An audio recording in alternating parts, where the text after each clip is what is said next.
You've become the governor of Tamil Nadu for about a year. So, would you like to share the state's about your experience with the state's people and its culture? As an All India Service Officer, you have an advantage. You serve in the state, you serve in the union. So I went to the union government, I served in CBI, then in IB, but I remained all outside. I remained only in areas which were not very peaceful. Jammu and Kashmir, Northeast, Maoist. So for the first time, I came to an area which is very peaceful, where people are very cultured, very happy.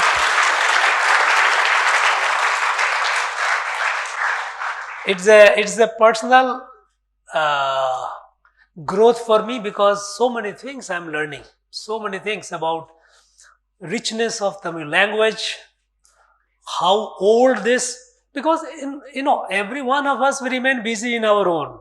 If I'm in Kashmir, why should I think about Kerala, Tamil Nadu or any place? I will be fighting the terrorists. I will be there. I will not. Have you ever felt that the governors are opposed for the political reasons, more of the political reasons than for the rational one? What is the constitution says? Constitution says that a bill passed by the legislature, first of all, we should also realize not the word legislature, assembly, because legislature of a state is defined in the constitution. Legislature of a state consists of, number one, governor. Number two, legislative assembly. And wherever there is legislative council, the legislative council. So governor is a part of the legislature. The post of governor being a hot seat, and especially when there's two different parties at the state and at the center. And I personally feel you are right, like you are striking at the right balance. My question is that have you ever felt that the governors are opposed for the political reasons, more of the political reasons than for the rational one? What is the institution of governor? Governor is a constitutional institution, and our constitution has created the position of governor and defined the roles and responsibilities of governor. And among the roles and responsibilities of the governor, in the constitution, if you read, the articles are very clear. There are several articles. First and foremost responsibility of the governor is to protect the Constitution of India. Because whether it is a union or the state, each of these entities have to work according to the Constitution. That is the sacred document we have. And to protect it, how does governor protect? Not by putting a book of constitution, putting in the log vault, it is safe now. You protect a constitution and protect the constitution when, suppose a state legislature, in our constitution defines also the separation of power. This is the power of the state, this is the power. We have our 7th schedule where you have a union list, you have a state list, and you have concurrent list. So whatever is in the state list, a state makes, whatever union list, and whatever in the concurrent, if the union has not made any law, a state can make the law. Number one. Number two, if the union has made a law already, even then a state can make a law, but that law must be compatible with the union law, parliament law. This is what it is. Now suppose a state makes a law where it transgresses. After all, what is that? In the legislature, a political party has a brute majority, let us say. They can pass any law. They can pass any bill. That will not be law, that will be bill. The bill will be passed. Now, if it transgresses the constitutional limit, The bill passed by the legislature, by the assembly, does not become a law until governor assents to it. Now this assenting to is a constitutional responsibility, that the governor has to see whether this bill is exceeding the limit, whether the state is exceeding its competence. If it exceeds the competence, then it is the responsibility of the governor to not to assent the bill. And what is the Constitution says? Constitution says that a bill passed by the legislature, first of all, we should also realize not the word legislature, assembly, because legislature of a state is defined in the Constitution. Legislature of a state consists of, number one, governor. Number two, legislative assembly. And wherever there is legislative council, the legislative council. So governor is a part of the legislature.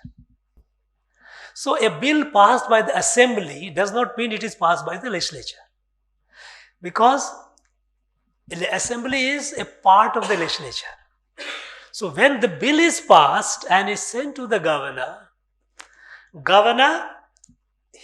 he or she exercises his or her constitutional responsibility of being a constituent of the legislature by taking into account whether this bill is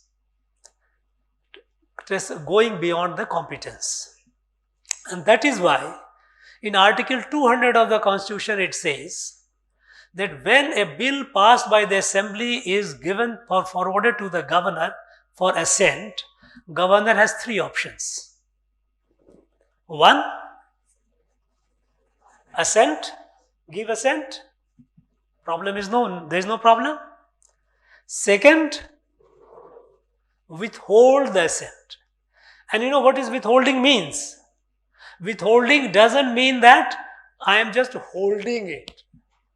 Withholding has been defined by the Supreme Court, by the Constitution bench. Withholding means the bill falls through, the bill is dead. It is a decent language used for instead of using rejected.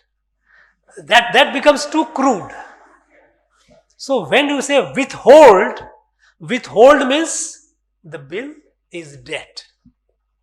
Or third, he reserves the bill for the president. But governor reserves the bill for the president. Ideally, there is a discretion of the governor. In some cases, if he does not give assent, it is beyond him. Suppose in a concurrent list, if a subject of the concurrent list, a state assembly has passed a bill. Now, governor cannot give assent on that because parliament has passed a law. So, it has to go to the president. So, governor reserves it and sends it to the president. For the president, consideration to assent or not to assent. And there again, the president has the same option, withhold the assent or gives the assent. Governor can only reserve it. Sometimes governors, to pass on, okay, I don't like to be a bad boy, so we pass on to the president. No, that's not the right thing. If I have a look, I am here. A governor is not always to take a very goody pleasant decisions. You have to take hard decision also. If a particular bill is not consistent with, then it is and if it is not in the concurrent list on which parliament has made a law, then governor should take a call. So, only exception is, there are two exceptions. One is money bill. If it is a money bill, governor has no business to not to do. He has to give assent, because then it is a day-to-day expenditure and all those things, they have to be incurred. And the second is one option more that the governor has it, that if it is within the competence of the legislature, or even if it is not within the competence of the legislature, governor has realized it is not within the competence of the legislature. With observation, governor returns the bill to the speaker for reconsideration. Reconsideration of the house. And if the house, after reconsideration, after debate, he has to send for reconsideration along with the reasons why he says that this is not. And then if after the reconsideration, if the assembly again passes the bill and sends to the governor, then the governor has no option but to accord the assent. That is the constitutional position. So, as far as whether this union is one party, state is another party, there is a lot of political noise happens. Sometimes governor becomes also okay, viewed as an representing the union politically. Governor is a president's appointee. President appoints the governor. So of course, the president is you can call that she is the one my boss. If I use the word, colloquial word largely, though the constitution makes it very clear that who is who. So it doesn't cause any issue. As far as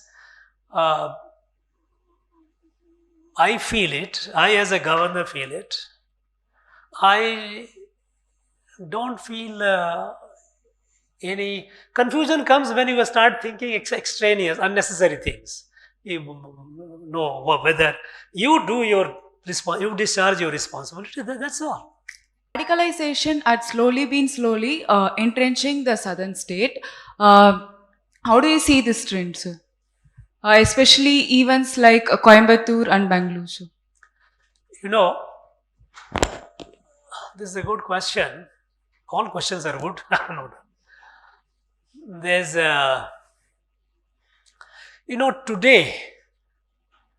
today our country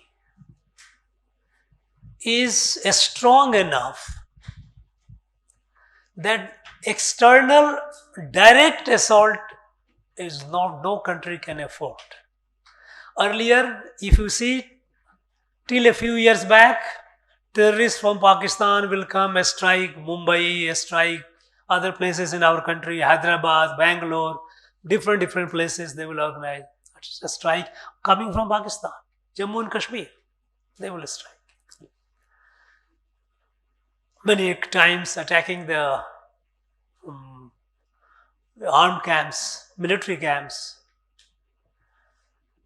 Even you find China moving forward, trying to encroach the territory and all that. Now all those things are over. Because after the surgical strikes and air strike, we launched 2 operations in Pakistan. One was surgical, which was across the border, where military went on the ground and struck. Another was air strike, which was about 250 kilometers within Pakistan, where our air force went and attacked a terrorist camp. And one surgical strike on the east in Myanmar. We did 2 surgical strike and 1 air strike. After that, the message went clearly that anyone trying to be smart will be dealt with. Even China, earlier, they used to move, encroach our territory, and we only used to send a protest letter. Diplomatic protest letter is called Damarsh.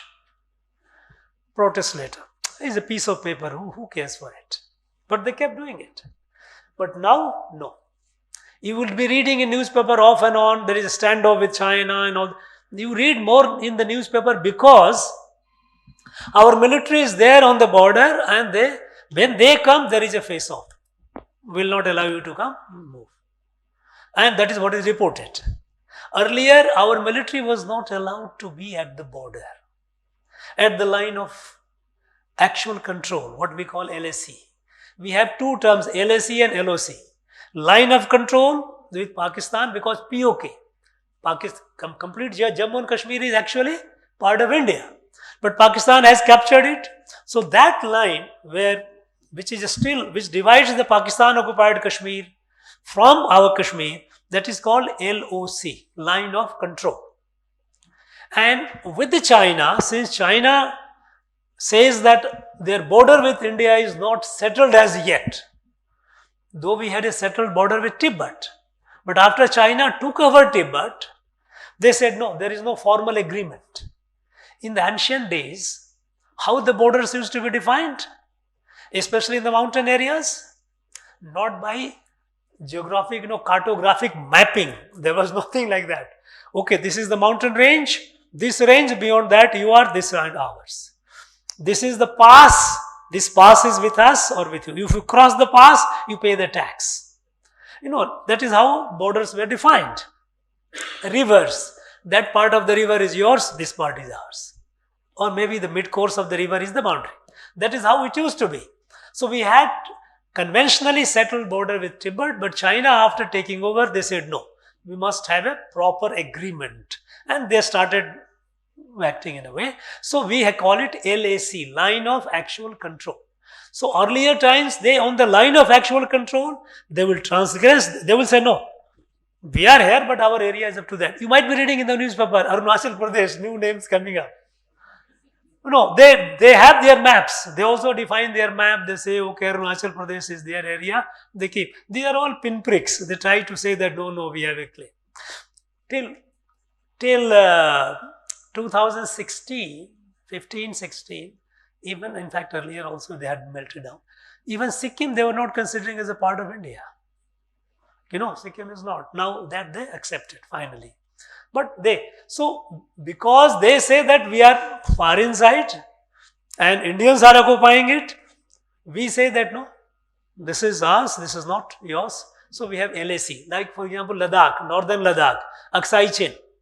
Aksai Chin is in 1962 war, before that they had captured that area. We were not aware of what was happening in that area. So they captured a large part, almost about 30,000 square kilometers. So we call that as LAC, line of actual control. We don't call it international border. International border only when both the countries, they mutually agree that yes, this is our border. So earlier times they used to move forward. We had kept our troops behind because after 1962 war, in 1962 war, India was humiliated. We had suffered defeat. And that was not because of anything else, but because of our poor policy. We did not equip our military. We all believed that Santi, peace. If we keep talking about peace, peace will come. In the world, peace, if you want to live in peace, you have to be strong. If you are strong, you are peaceful. Nobody will disturb you. If you are weak, you will never have peace. That is the law of the world, what to do. So earlier, we thought that we are talking about peace, non-aligned, we are not with USSR, not with USA, nobody will disturb us. But it happened. China came, captured.